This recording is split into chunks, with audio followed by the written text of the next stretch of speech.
Hello and welcome. We're here with the Healing Hope team live, and today we have a special guest speaker, Dr. Akbar Khan. Welcome, Doctor. Hi, Cindy. Thank you for having me. Okay, today's topic is a proposed radical change in cancer staging to improve outcomes. And first, I'm going to give an introduction about the doctor. He's a graduate of the University of Toronto, Faculty of Medicine from 1992. In 1994, he completed his certification in family medicine, and he worked as an addiction specialist and consultant and surgical assistant. He has been active in pain and symptom management for cancer patients since 1994. During that time, he developed an interest in non-toxic cancer treatments, management for cancer patients. And in 2006, he co-founded the Medicore Cancer Center, the first integrative cancer clinic in Canada. Since 2007, he gained international recognition for his work with gentle off-label drugs in cancer treatment, such as low-dose naltrexone and dichloroacetate. In March of 23, he joined Dr. Mitch's Total Health as Director of Research. And his goal is to combine his experience with metabolic cancer therapy with Dr. Mitch's own class-leading innovations to develop increasingly powerful and safe cancer therapy protocols. So welcome, Doctor. And I know you could be reached at Dr. Mitch's office in Boca, and you can also do telemed for patients that are not local. And I know the number is 561-674-0555. So if you'd like to begin with today's new staging for cancer patients and explain what that is about. Yeah, definitely. The first thing is, I guess, just to explain, the standard way that cancer is managed, and that's what the staging is all about. So the staging is really a fancy way to measure the cancer. So when it's first diagnosed, the surgeon or the oncologist they'll assign a stage, which means, is it localized? Has it spread? Has it spread far away from where the original tumor was? And so they come up with a definition of a cancer stage. So I'm sure a lot of your viewers have heard of like stage 1 or stage 2, stage 3, that kind of thing. So that's one way to define a cancer stage. 1, 2, 3. And that's about the size of the tumor, right? And the spread of the tumor, right? Right, exactly. So if it's a stage 1 or 2, that means it's localized, and the stage 2 just is a bigger tumor than stage 1. If it's stage 3, that means it's spread to the nearby area, mainly like lymph nodes. And if it's stage 4, that means it's spread to a distant area. So that's the simplest way of staging the cancer. Then there's another way called TNM, which is tumor node metastasis.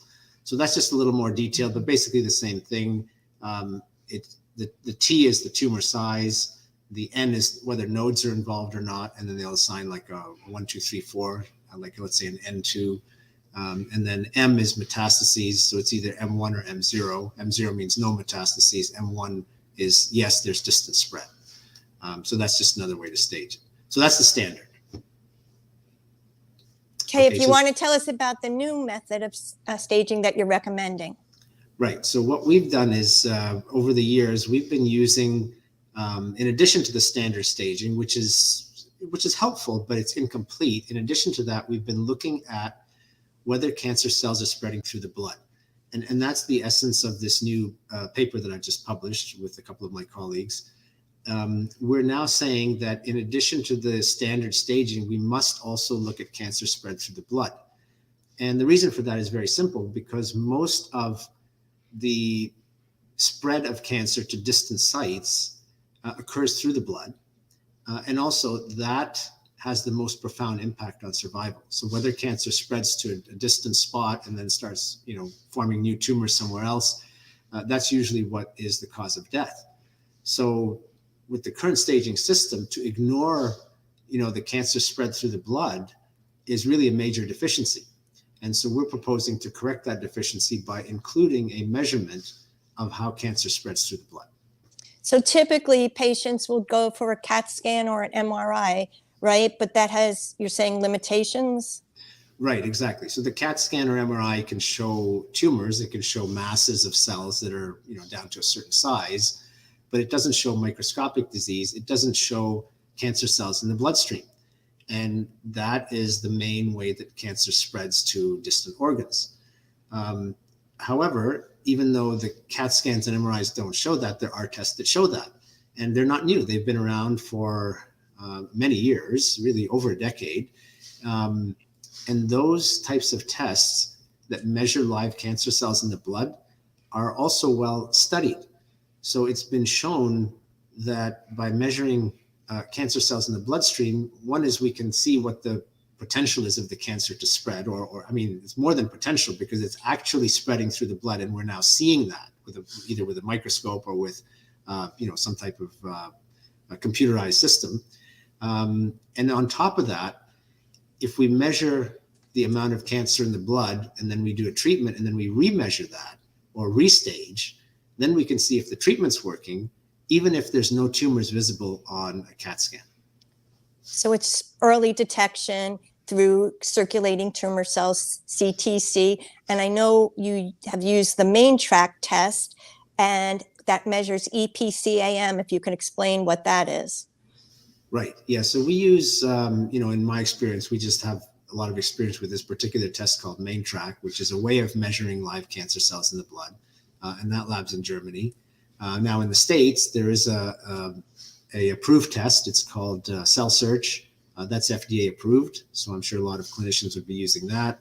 And then there's a newer one called ISET, which is rare cells. It just uses a different method of measuring the cells. So that EPCAM that you mentioned, that is just a protein that's on the surface of the cells that we can use to distinguish the cancer cells from the normal blood cells. Because, of course, there's millions of normal cells in your bloodstream, so you have to have a way to isolate the cancer cells and identify those. Okay. And are there levels 1, 2, 3, and 4 with that as well? So that's what we're proposing. We're proposing that the standard staging be expanded to include a measurement of a count of the number of live cancer cells in the bloodstream. And that can be staged as a 1, 2, 3, 4. So let's say you have a low number of cancer cells, that might be a stage 1 or 2. If you have a very high number, it might be a stage 4. If you have no detectable cancer cells in the bloodstream, then that would be a stage 0. And we're proposing calling that, in addition to, let's say, the TNM, tumor node metastasis, we're proposing adding an H and labeling it H0, H1, H2, et cetera. And the H means hematogenous, which means spread through the blood. Okay. I did read your article, and I know that this testing can assist with surgical decision-making, improve therapy monitoring, and increase their recurrence prevention and quality of life and survival. Yeah, definitely. So I can give you an example that is probably easy to understand. So let's say, you have a patient who they just found a colon cancer. Okay. Right. Let's say somebody that had some blood in the stool, they went and got checked. Okay. We found a colon cancer. So they'll, do the standard staging on it, right? Let's say it's a stage, stage 2, right? Which means it hasn't spread anywhere. It's a, whatever size tumor, maybe not that small, maybe a medium-sized tumor, but no spread. Okay. So then they'll typically operate on that. They'll remove the cancer. And then after that, they'll just say, okay, well, we're going to evaluate your risk, whether we think it's going to spread or not. And then we might give you chemo or we might not, just to follow up to see, because they know that there may be cancer cells in the blood, but they're not measuring it. So effectively, they're doing guesswork, and they're using probabilities to predict whether the cancer's, going to come back or not. And based on guesswork, they're prescribing chemotherapy. So the problem with that is, obviously, chemotherapy is a highly toxic treatment. It has substantial side effects. There's even a risk of death. So it's a big decision, and you're doing it without actually measuring. So what we're proposing is now the same patient, they've had their colon cancer removed, let's say, and now we do this blood test to measure live cancer cells in the bloodstream. If it comes back at 0, we can say, okay, well, that's really good. There's low risk for the cancer having spread through the blood. And perhaps the patient can just have, really simple prevention like diet and lifestyle changes. On the other hand, if we now measure cancer cells in the blood and we find a very high number, then that's going to say, hey, look, yeah, we've removed the main tumor. There's nothing seen on a scan. There's no evidence of spread, but there's a lot of it in the blood. So now we know we need to continue treating with medical treatment, let's say, with medicines of some kind. It doesn't have to be chemo, but we need a whole body treatment that's going to try to either eradicate the cells that are in the bloodstream or to minimize them, to reduce them, and to keep them stable. So that same person, if you don't have the test available, then you really don't know what the cancer is doing at a microscopic level. So as far as I'm concerned, that's really an essential test. So you would do some early intervention, as was mentioned earlier, some off-label medicine. What else might you recommend for somebody if the circulating tumor cells are detected? Yeah, so we use a lot of off-label medicines because they're non-toxic. Things like low-dose naltrexone. We always use high-dose vitamin D because it improves your immune function. High-dose vitamin C infusions, maybe mistletoe injections, maybe curcumin. There's a lot of things. Like at Dr. Mitch's and at my clinic, we both focus on natural and non-toxic. And I know it's individualized per patient. Yeah, definitely. Yeah. So sometimes we decide based on the type of tumor and based on the available research, and sometimes we just also decide based on what the patient's philosophy is, because they may want something really strong or they may want something very gentle. Okay, and what is the accuracy of the testing? Well, it's a very high accuracy, and that's confirmed by many published studies on all those types that I mentioned. So on the main track, they've published several studies on it to show the accuracy. On the cell search, they've published dozens of studies. And on the ISET or the rare cells, I'm not sure if they published as many, but they've also published quite extensively. So all of those are well-established and accurate circulating tumor cell measurements. Okay, so this will help with the presence of microscopic spread in a healthy individual, or whether the cancer has any spread in the newly diagnosed patient. And also it can evaluate systemic success or failure of chemo and overall survival in cancer patients. And so I think it has a lot of value. And if somebody wants this test, please advise how they can get it. Would they contact you? Sure. If they're in Florida, they can contact Dr. Mitch Total Health. If you're in Toronto, in Canada, in the Toronto area, then you can contact my office, which is Medicor Cancer Centers. So these tests are available. They're available today. They're reasonable in price. It's a few $100s, and it could be life-saving. Okay. I think that this could be very beneficial to many people, and I thank you for joining us today. Anything else you want to add? Well, I just want to add that for anybody who's learning about these tests, I also encourage you to go and speak to your oncologist, your oncology team, and educate them, because most of them are not using this type of testing because it's not currently standard of care. And so what we really need to do is to try to educate the doctors as well, because we need to push the new technology forward once it's established without delay. As I said, because it's a life-saving test. And typically, new things in medicine take many, many years before they become accepted, even after the research proves that they're of value. So please try to spread the word and educate your doctors as well. And I also read in the article that immunotherapy can be associated with pseudoprogression and false picture of cancer because of cell infiltration into the tumor. So they might get an inaccurate reading. Is that correct?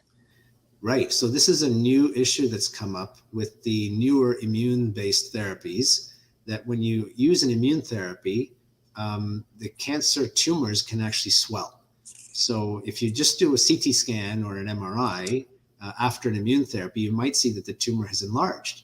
And that's going to mislead the doctor and say, oh, well, the treatment failed. Meanwhile, if you do the circulating tumor cell test at the same time, that can help clarify whether that's a false growth appearing on the scan due to swelling. Because what's going to happen is the tumor cell numbers are going to fall with effective therapy. So this is really, I think, a critical addition to anybody getting immunotherapy to do this type of testing along with the regular scans. Okay. And also the case, patients that have cancer might get a false sense of security if they're not accurately assessed whether there are circulating tumor cells, correct? Correct. So that's a huge issue that we see where a patient's told that they've had a CT scan and it's all clear. And they say, oh, you're cancer free, right? But there's no assessment happening of the microscopic cancer in the body. So a lot of times patients are told, oh, you're cancer free, don't worry, go home, go live your life. Meanwhile, there is cancer in the bloodstream. And so this can detect that. And this is really where it proved to be life-saving. Okay, so early detection is key, is what the general consensus is here. Exactly. And integrative therapy is highly recommended. Highly recommended, mainly because it's non-toxic and it doesn't bring down the immune system. Like chemotherapy brings down your natural anti-cancer immunity. You don't have the same side effects, right? You don't have the same side effects, correct. Right. Okay. Thank you so much for joining us today, Doctor. You're welcome. Thank you. Anyone has further questions, you can contact Dr. Khan at Dr. Mitch's office, 561-674-0555. And you can also contact me. I'm the founder of Healing Health Team, and I can be reached at 786-457-6832. Thank you for joining us today. To Health.